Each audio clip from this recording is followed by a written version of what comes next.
All of the heroines in KoiKari Love for Hire suffer from one problem. They need a guy. Just one person needs a rental boyfriend, another needs an adult lover, one needs a nighttime friend, and a pair of twins needs an Onichan for hire. It's totally not weird at all. Employing the not at all suspicious service of a human employment rental site, our main character Yuki takes these desperate requests under his belt. After all, he's in desperate need as well. And so this begins the story of these fake relationships, where a rental human might not be the only thing these girls will be getting this summer. Hi, my name is August, and this is KoiKari Love for Hire. Rental services depicted in anime appear to be a hotbed for strange, distorted opinions of the activity, but really it's just hiring someone to do a job. With KoiKari, there's an amusingly comedic aspect to this premise, given that with these particular roles, feel like they have an incredibly high probability of backfiring horribly. Tsubaki needs a fake lover to push off her demanding mother, Hasumi wants a friend to hit the downtown nightlife with, the twins want a model big brother for their selfish affections, and Emmy needs a fake boyfriend to oppress her friends. Clearly normal requests. All for a pretty penny on the anime equivalent of Fiverr. And normally this shouldn't be a tough job, right? Well yeah, one at a time anyway. KoiKari is a gleeful representation of the chaotic madness of having all the heroines run into each other at the same time, all seemingly unaware with each other's situation. Just as soon as Yuki thinks it can't get any worse, another party has entered in the ring. And as soon as he thinks that's all of them, the alcoholic drunk shows up uninvited.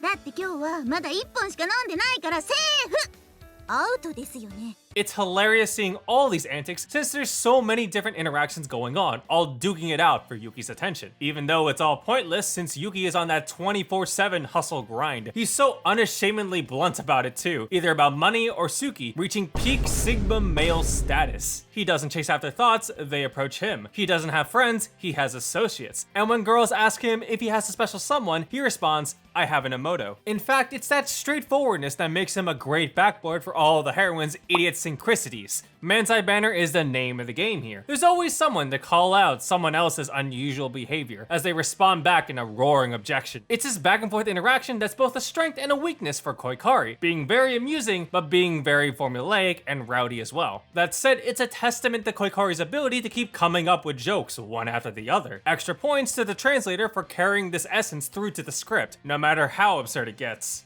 私は今すぐ彼氏作る方法が知りたいのよ恋愛しろとバカにしやがって Now let's talk about our heroines, starting off with the biggest show-off. To prove her popularity, Emi Sagawa comes up with the ingenious idea of employing a rental boyfriend to show off to her friends. This is such a brilliant plan that only a person with such a big-brained IQ can come up with, and in no way won't backfire. Translation, she's an idiot and I kinda love her for it. Watching Emmy struggle to keep up her desperate act is entertaining. The way she flaunts around clearly in over her head makes it that much more enjoyable. You think it would get tiring, but for me, it never does. I mean, how could it not with her facial expressions looking like the damn screen painting? That said, my girl cannot afford to keep taking these massive L's. Emmy is literally the embodiment of going for broke. No thanks to her 5-timing gold digger boyfriend. But while she may flop every single time, she tries her damn hardest. It's her bravado that she shows off to hide her more vulnerable side. And it's after her terrible embarrassment that she comes across as adorably cute in an endearing, clingy manner. Yuki's the only one who gets to see that side to her, and it's that, combined with their contrasting personalities, that makes the relationship work. This extra dimension is what propels KoiKari beyond just a simple comedy, and becomes intimately wholesome, before falling back into its normal absurd groove anyway. おちんちんバ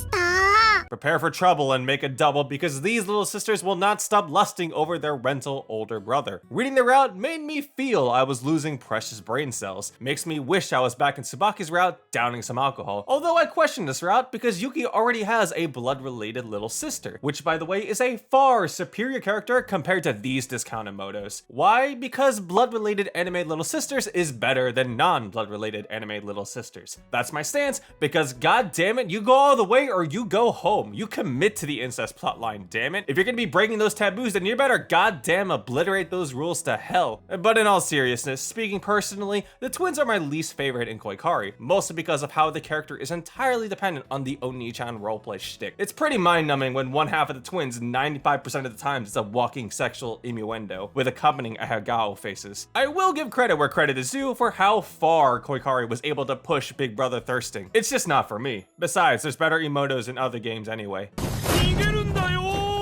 Tsubaki firmly fits into the very specific type of character, adult gamer girl. So for all of you who prefer your women on the older side, Tsubaki is down your alley. Just be careful of the painfully realistic struggle of being a working adult hitting too close to home. She really is a gamer to the extreme, playing her games until early next noon, arrogantly boasting of her FPS skills and having heater gamer moments, embodying the collective rage of every VTuber losing at Mario Kart. But alas, society does expect people to function as a normal human being, including one very concerned mother. And so, Tsubaki recruits a younger man to serve as her paramour to get her off her back, in order to get back to her degenerate habits. I actually really enjoy the banter between Tsubaki and Yuki. It's different from the rest of the girls, as Tsubaki and Yuki are constantly trying to one-up each other in their flirting game. It's cute, wholesome, and playful, especially considering the teacher-student age gap. What's also nice is that Tsubaki is completely new to the whole romance game to begin with. So while she may seem composed, she really is just like a new maiden in love, despite being a mid-20s waifu. And it's this insecurity and lack of confidence in herself that makes her a bit more appreciative. Alcohol may be included. And lastly, we have Hasumi, a woman who over your understand? With the biggest smug face out of all of them, Hasumi is on a mission to assert herself all over Yuki's gloomy attitude. This self-proclaimed badass tries so hard to be a rebel, but her ventures are like the equivalent of having the class president skip school for the first time. She may be clowning around, teasing everybody, but she is very much a clown herself. Hasumi likes to fool around, but there's some honest expressions of love in the way she dedicates herself to her goal. There's something admirable, maybe, about a girl who is willing to throw her childhood friend under the bus, all for the sake of her desires. It's just jokes and all, but there's definitely going to be some people who might have problems with that. Hasumi walks on that fine line between playful teasing and potential NTR, and she's quite the committed one, going even as far as to relentlessly pursue Yuki even in the other girls' routes. She is basically the girl he told you not to worry about, because Miss Moneybags over here could very well buy him out, and it is very much in the realm of possibility, given his hierarchy of needs. Suki,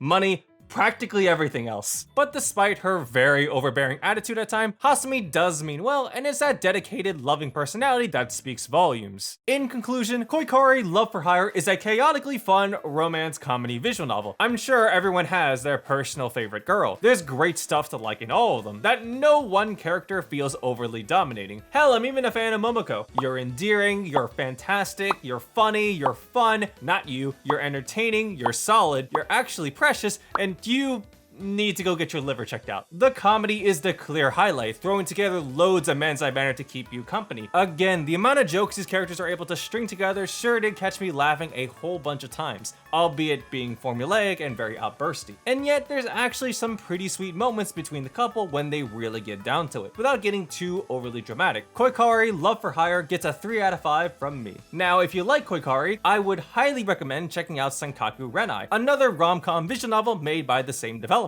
It's equally as humorous while being more focused towards otaku humor, talking about anime, manga, and video games. The emoto routes are also way better in that one too. And lastly, Emi's my favorite.